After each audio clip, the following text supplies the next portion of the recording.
Cabinet का reshuffle, कुछ नए चेहरे अंदर और गाजगिरी कुछ पुरानों पर। और ये सब काफी जाने माने नाम हैं। और हमारे साथ साथ ये भी जानना चाह रहे होंगे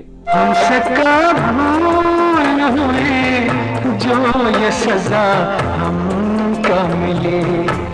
कुल 12 मंत्री आउट हुए हैं, जिनमें कैबिनेट स्तर के 6 और राज्य मंत्री विद इंडिपेंडेंट चार्ज 1 है। अब जैसा कि हम लोग जानते हैं कि इस गवर्नमेंट में ज्यादातर निर्णय पीएमओ से ही लिए जाते हैं। ऐसे में मंत्रियों को हटाने से कोई ज्यादा फायदा नहीं होगा। पिछले कुछ समय से हमारी सरकार की छवि काफी खराब हुई है और लोगों का भ्रम भी टूट रहा है, और ये फेरबदल इसी को सही करने का एक प्रयास भी है।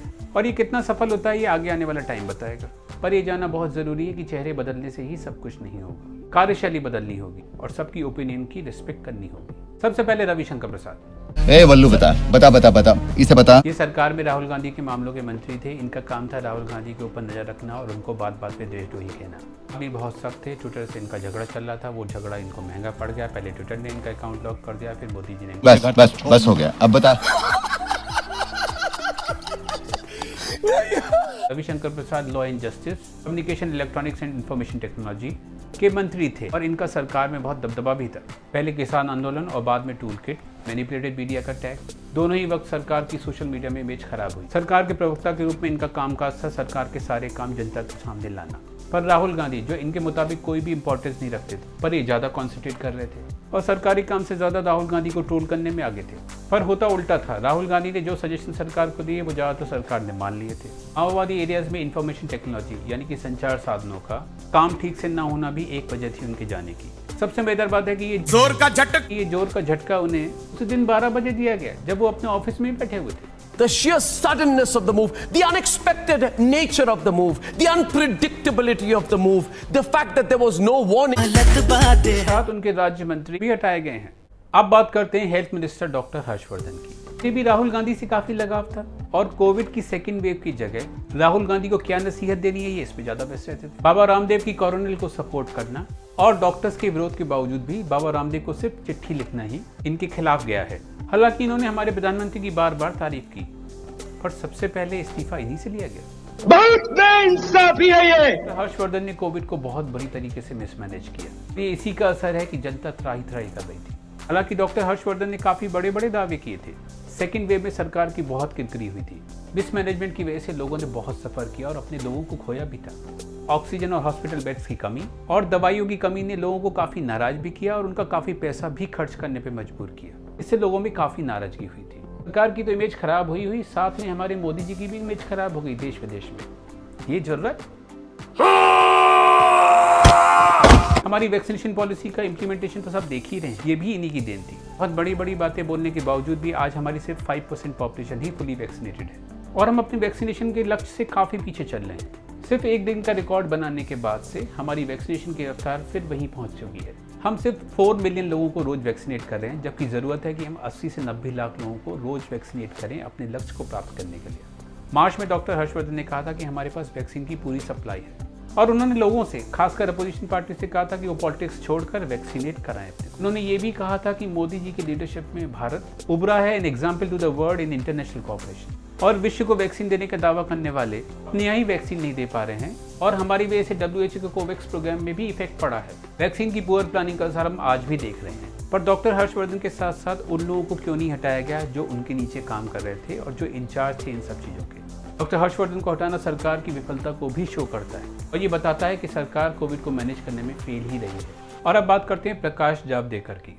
इनकी हॉबी थी इंफॉर्मेशन एंड ब्रॉडकास्टिंग और एनवायरमेंट और फॉरेस्ट मिनिस्ट्री के मिनिस्टर के रूप में काम करना। हॉबी नहीं, डिपार्टमेंट। पर इनके भी के सामने जिगर के पास सिर्फ राहुल गांधी ही थे। पहले इनके पास ह्यूमन रिसोर्स मिनिस्ट्री थी, अब शिक्षा मंत्रालय हो चुका है वो। पर शायद वहां इनका काम संतोषजनक नहीं लगा होगा, इसलिए इनको ये मिनिस्ट्री में ट्रांसफर कर दिया गया था। सब कुछ सुन सकता हूँ पर गलत बात नहीं सुनूंगा। ये कहना बिल्कुल गलत है कि इन्होंने काम संतोषजनक नहीं किया। राहुल गांधी के ट्रोल करने का काम इन्होंने बहुत अच्छे से किया। अब क्या जान लोगे कि सरकार के प्रवक्ता के रूप में और INB मिनिस्टर के रूप में इनका काम कोई बहुत इफेक्टिव नहीं था। रिसेंटली सरकार की कई मुद्दों पे बहुत किरकिरी हुई है और ये इमेज करेक्शन नहीं कर पाए। अब समझा। OTT प्लेटफॉर्म्स और डिजिटल मीडिया को रेगुलेट करने के अमेंडमेंट की वजह से भी काफी सुर्खियों में रहे, क्योंकि बाद में बहुत सारे मीडिया हाउस कोर्ट चले गए थे उन्हें एनवायरमेंट इम्पैक्ट असेसमेंट 2020 के ड्राफ्ट की वजह से भी काफी क्रिटिसाइज किया गया। इस साल उनकी उम्र 70 साल के होना भी एक कारण माना जा रहा है। आपदा को अवसर में बदल दिया। साथ उनके राज्य मंत्री बाबुल सुप्रियो को भी हटा दिया गया। बंगाल के चुनाव की हार का जख्म अभी गया नहीं है और वही इन्हें ले डूबा। इसके अलावा सुप्रियो विधानसभा चुनाव भी हार गए थे। सुप्रियो ने पहले कहा था कि उनसे कहा गया है कि इस्तीफा दिया जाए, बाद में उन्होंने क्लैरिफिकेशन दे दिया। मैं कोई गांव से आया हूँ क्या? HRD यानी एजुकेशन मिनिस्टर रमेश पोखरियाल निशंक भी हटा दिए गए और उनके राज्य मंत्री को भी हटा दिया गया। कहा जाता है कि वो NCERT के हिस्ट्री के सिलेबस में डिस्टॉर्शंस को दूर नहीं कर पाए, पर उन्होंने बताया कि स्वास्थ्य कारणों से वे इस्तीफा दे रहे हैं। पिछले कई दिनों से काफी महत्वपूर्ण निर्णय प्राइम मिनिस्टर ऑफिस ने लिए थे। इसमें क्लास 12 की परीक्षा को कैंसिल करना भी शामिल था। पोखरियाल परीक्षा कराने के समर्थन में थे। अरे कहना क्या चाहते हो? निशंक के समय में नेशनल एजुकेशन पॉलिसी 2020 आई थी। माना जाता है कि इसका भी मेजर काम पुराने मंत्री प्रकाश जावड़ेकर के समय का है, जब उन्होंने राहुल गांधी को ट्रोल करने से टाइम निकालकर इस पर काम किया था। अगले साल उत्तराखंड में होने वाले विधानसभा चुनाव की वजह से भी उनको फ्री किया गया। सोशल जस्टिस और एम्पावरमेंट मिनिस्टर थावरचंद गहलोत और उनके राज्य मंत्री रतनलाल कटारिया दोनों को हटा दिया गया है। गहलोत को कर्नाटक का राज्यपाल बना दिया गया है। कहा जा रहा है कि उनकी उम्र 73 साल हो गई है, इसलिए उनको हटाया गया है। साथ ही वो प्रधानमंत्री को अपने काम से प्रभावित नहीं कर पाए। सदानंद गौड़ा का पिछले 7 सालों में मिनिस्टर रहते हुए काफी डिमोशन हुआ है। 2014 में इनको रेलवे मिनिस्टर बनाया गया था, पर कुछ समय बाद ही इनको लॉ एंड जस्टिस मिनिस्ट्री में ट्रांसफर कर दिया गया। उसके बाद ये स्टैटिस्टिक्स और प्रोग्राम इम्प्लीमेंटेशन मिनिस्ट्री में ट्रांसफर किए गए। 2019 में चुनाव से पहले बेरोजगारी का डेटा लीक हो गया था। ये पता चला था कि मोदी जी के कार्यकाल में बेरोजगारी की दर 45 साल में सबसे ऊपर थी। फिर क्या हुआ, बताने की जरूरत तो नहीं है। ये बाबूराव का स्टाइल है। 2019 में उन्हें केमिकल और फर्टिलाइजर मंत्रालय मिला, पर यहाँ पे भी संतोषजनक काम न होने की वजह से उन्हें बाहर कर दिया गया। आखिरी में बात करेंगे संतोष गंगवार का, जो इंडिपेंडेंट चार्ज के राज्य मंत्री थे लेबर और एम्प्लॉयमेंट मिनिस्ट्री में। पिछले साल लॉकडाउन के बाद हुए लेबर माइग्रेशन की वजह से और उससे जुड़ी समस्याओं की वजह से इनकी काफी बदनामी हुई थी और कई मजदूरों की जानें भी गई थी। सुप्रीम कोर्ट भी काफी कंसर्न था। गंगवार 8 बार के MP हैं। उन्होंने दूसरी वेव के दौरान उत्तर प्रदेश के मुख्यमंत्री को अधिकारियों की कोविड की खराब हैंडलिंग के बारे में लिखा था। मुस्कुराइए आप लखनऊ में। इस समय लोग अपनी आर्थिक स्थिति और बीमारी के ना खत्म होने की वजह से परेशान हैं। हमने पहले भी कहा था कि सिर्फ मंत्रियों को बदलने से कुछ नहीं होगा। सरकार को चाहिए कि वो जनता की परेशानियों को समझे और कोई ठोस कदम उठाए।